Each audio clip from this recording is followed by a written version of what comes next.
As the countdown to Christmas took us closer to a day dedicated to mince pies and cheese boards, the PWR rung in round 10 with a selection of tasty matchups that would rival any festive spread. Trailfinders returned home in round 9 and also returned to winning ways. Could they keep it up when the unbeaten Exeter Chiefs paid a visit? The Circus were done travelling on the road and returned to Kingsholm to host Saracens. Saracens enjoyed a relatively comfortable round 9 victory, but this was sure to be a stiffer test for the North Londoners. Sale Sharks are still yet to find a win in the PWR this season, and they visited Bear Country. Thankfully, no storms getting in the way this week. But first, after a bye week, Harlequins returned to action, making the 85-mile trip up the road to face a wounded Lightning side. The hosts hoping for a better home result than their round 9 clash with Gloucester Heartbreak.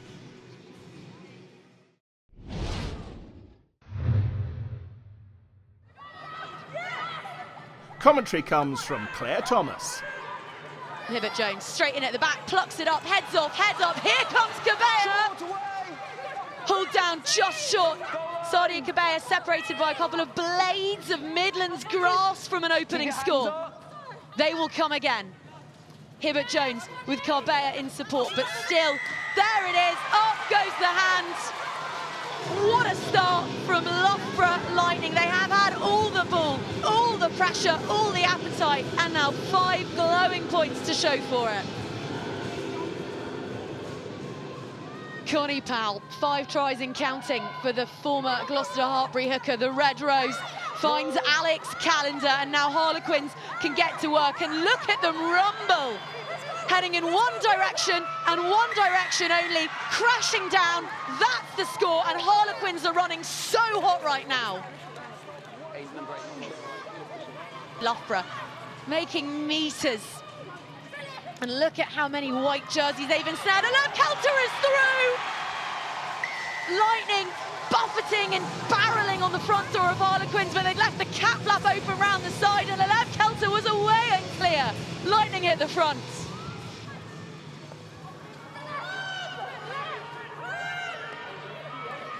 Orders being barked, getting wide, getting stretched, and through a porous defence will rumble Jade Kunkel.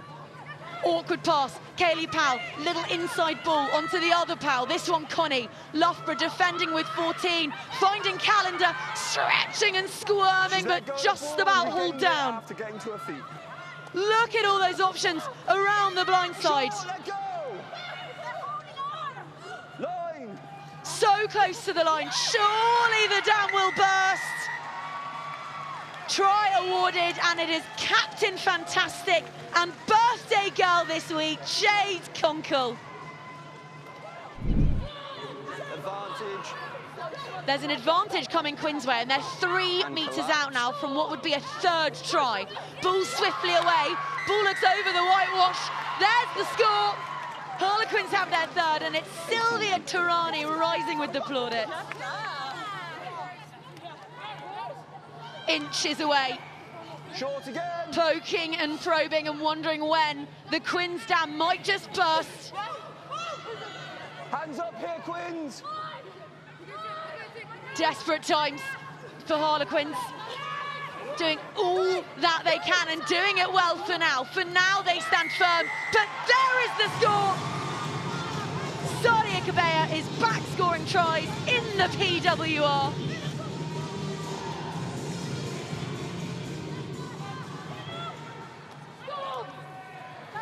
Roll.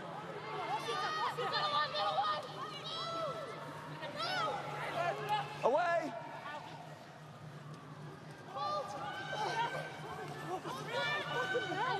Harlequins working tirelessly, relentlessly. This would be their bonus point score. Oh, and so close, and eventually over. What a finish that was. And it's Emma Swords, the scrum half, with all of the nous and the raw power to bring up the bonus point for Quins.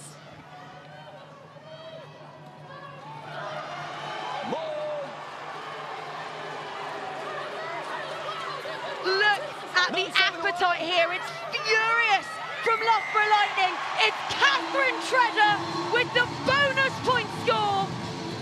And this game is alive and fighting.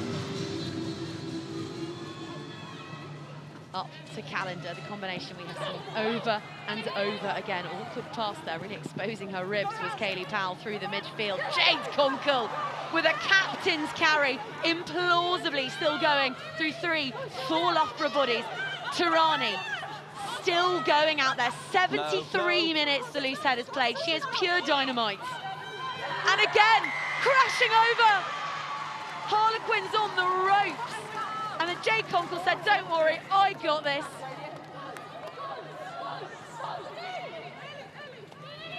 Swords out to Kildun. This time she keeps the ball in hand, bumps off Matai Tonga. 2 sinewy figures clattering into one another. Matai Tonga has the last laugh though, and Conkle goes hunting for her hat-trick. Just a metre out. Calendar wants it. She's well wrapped up. There's a metre in this one. Lochner reaching, stretching. Looked as though the ball might have bounced off the grass for a moment there, but eventually might well have been held up. Unless you can tell me otherwise, on-field on a try. On-field decision is no try, courtesy of the ferocious, tigerish work of Christine Belisle. Sorry, Charlie, your on-field decision One is final a try, trip yeah? to our TMO truck. Ball on the ground, I'm just checking. That's the score. Donnell Lochner does have her first try of the season for Harlequins, and that's put a bit of extra gloss on the scoreline. What a game, what a tussle in round 10. Full time at Franklin's Gardens, and it is Harlequins 40, Loughborough Lightning 22. It's just great. Like, it's a proper tight-knit group, and I think that's what makes us special. And you know, we've had some adversity over the last couple of years, but it just goes to show that when we're all sticking together, the achievements that we can get, and that's all the graft behind the scenes that's getting us there from every single person on that squad, not just the people you've seen today. So it's a really good atmosphere, good environment to be in.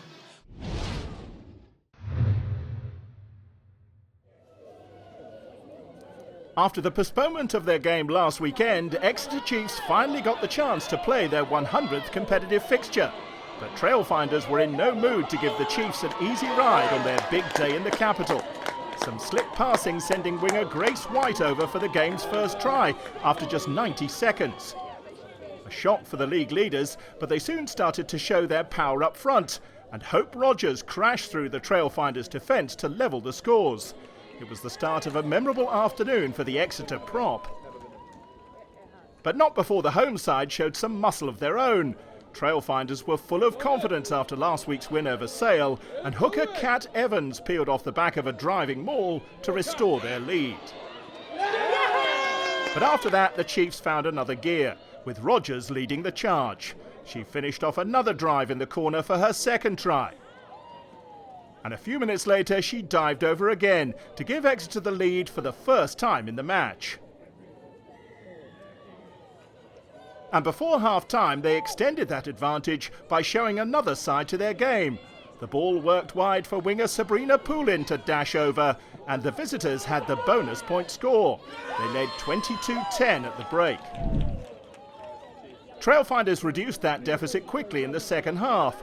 After Exeter number 8 Rachel Johnson was sin-binned for a high tackle, a line-out drive by the home side was finished by Kat Evans for her second try of the game.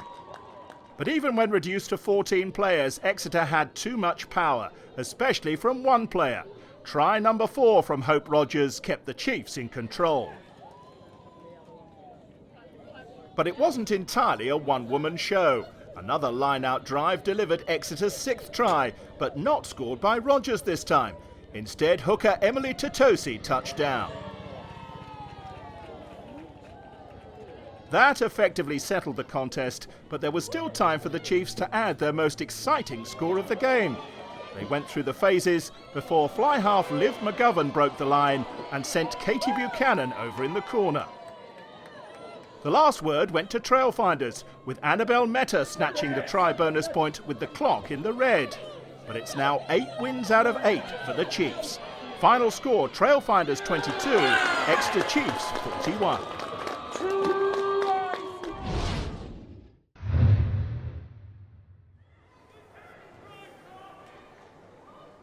Gloucester Hartpury were looking for revenge at Kingsholm after their defeat by Saracens in one of the games of the season so far back in October. And the defending champions made a fast start, flanker Kate Williams powering over from the back of a maul. And 5 minutes later, the home side added a second try. A superb passing move involving Ellie Green and Emma Singh, sending Nell Metcalf over in the corner. After Singh's conversion, the hosts led by 12 points. Saracens were stunned, but they composed themselves and, crucially for their chances, managed to score the next try. Hooker May Campbell burrowed over from close range. Zoe Harrison converted and then added a penalty to cut Gloucester's lead to 2 points. But now it was the home side's turn to hit back. Quick thinking from a breakdown by Mo Hunt gave them a third try. But just moments later, Saracens responded when Harrison spotted a gap and dotted down. At half-time, in yet another thrilling contest between these two, Gloucester Hartpury led 19-17. All the game was lacking was a classic score, and it got that soon after half-time. From almost halfway, fullback Emma Singh broke for the line. Harrison couldn't catch her, and Gloucester Hartpury had the try bonus point.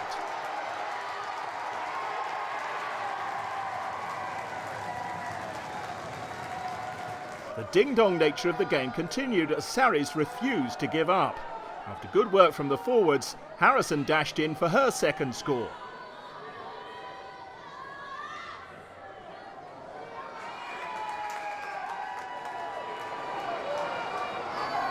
A breathless contest wasn't done there. Gloucester's turn to score next, as a wonderful team move was finished off out wide by prop Maud Muir after a superb pass by Sarah Beckett. But yet again, Saracens responded. Prop Kelsey Clifford with the score this time to earn them the try bonus and set up an exciting final quarter with just 2 points between the sides.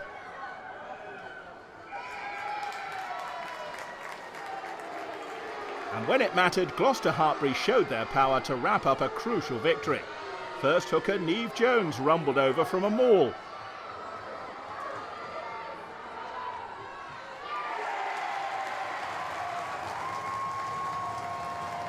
And their seventh try of the game proved decisive. Prop Mackenzie Carson completing a hat-trick of scores for the home side's front row. And this time there was no way back for Saracens. Huge win for the Circus as they prepare to face Exeter Chiefs next weekend. Final score, Gloucester Hartpury 47, Saracens 31.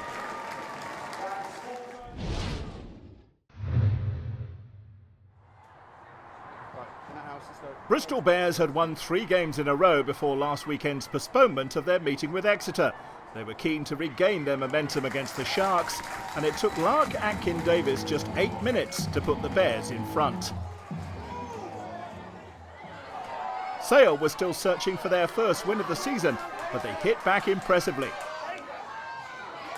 After a superb break by winger Sophie Hopkins, the ball was moved quickly out wide for Rachel Phillips, who showed pace and power to finish in the corner.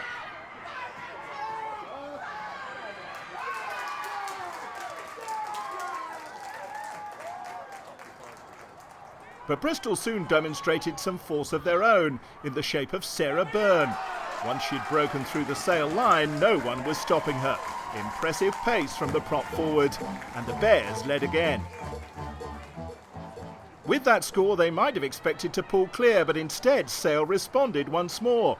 The impressive Phillips involved again, breaking a tackle before the perfect offload for Beatrice Rigoni. And after 35 minutes, the scores were level at 12-all. But by half-time, the complexion of the contest had changed as Bristol found another gear. Some lovely passing through the backs, creating the space for fullback Ella Lovibond to dash over for the home side's third try of the half. And by the interval, they had the try bonus point as the Bears underlined their dominance up front. A superb driving maul took them to the line, and Sale's shattered defence conceded the penalty try. 7 more points to Bristol, who led 26-12 at the turnaround. The second period continued in the same fashion and began very much like the first half. More unstoppable momentum from the Bears, once again finished off by Lark Atkin-Davis. Sale might have settled for damage limitation, but to their credit they kept attacking. With Phillips to the fore again, they broke for the line, and a speedy offload by Rigoni left replacement Holly Thorpe to dot down for their third try. But the rest of the game was one-way traffic as Bristol cruised to a fourth straight win. Sale with no answer to the pace and balance of Millie David, breaking from halfway to score the try of the game.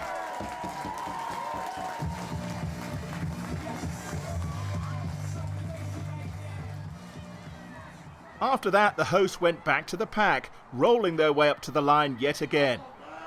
Once they were in range, replacement hooker Jess Sprague completed the formalities, Bristol's sixth try. And with Sale out on their feet, there was still time for one more score to take the Bears past the 50-point mark. The forwards created the platform for fly half Holly Aitchison to stroll through some very tired Sharks. After their enforced week off, Bristol back in the groove very impressively. Final score, Bears 54, Sharks 17.